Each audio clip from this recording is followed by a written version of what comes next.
There's no feeling more discouraging than starting over, and that's what you're about to experience if you keep playing this game. It's going to be deeply frustrating. You may trade some of that frustration for disappointment if you are willing to admit that the mistake was yours and only yours, but the feeling will only get more intense the longer you play. You're going to want to quit playing, and every time you don't, every time you find the strength to keep going, you will only be setting yourself up for a bigger fall. And if you manage to get to the top, will that make you feel good? Will you feel that it's all being worth it? I think you will.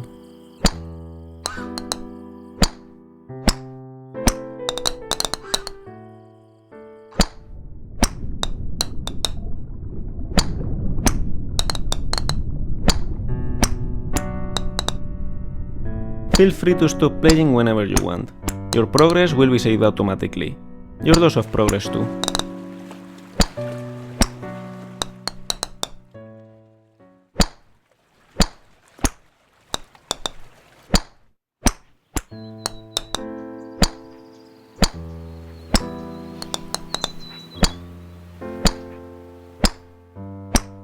This game is a different take on a game that came out in 2017 titled Getting Over It with Bennett Foddy.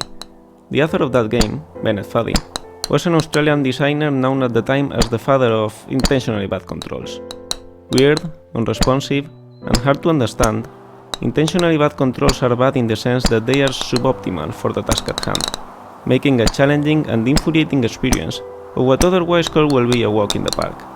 And yet, they often make for amusing games.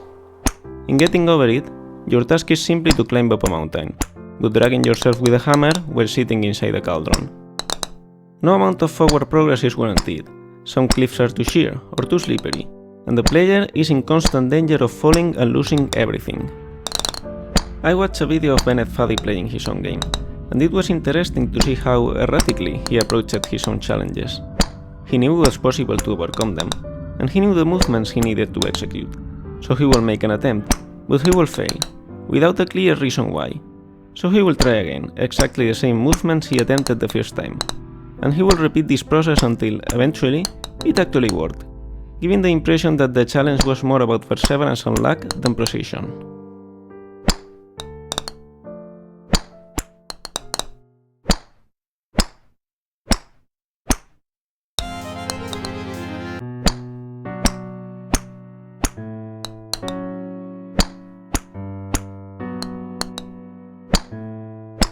In Getting Over It, Bennett Foddy claims that frustration is essential to the act of climbing, but I disagree. Frustration might be essential to having a real challenge, an obstacle that you are not guaranteed to be able to overcome, but the act of climbing itself can be enjoyable. Climbing and Getting Over It is not frustrating because you can easily fall down and lose all your progress, but because controlling the main character is infuriating. Of course, falling and losing all your progress is also frustrating. But the worst part is not that you have to climb it all over again, it's that you have to fight with the controls while doing so.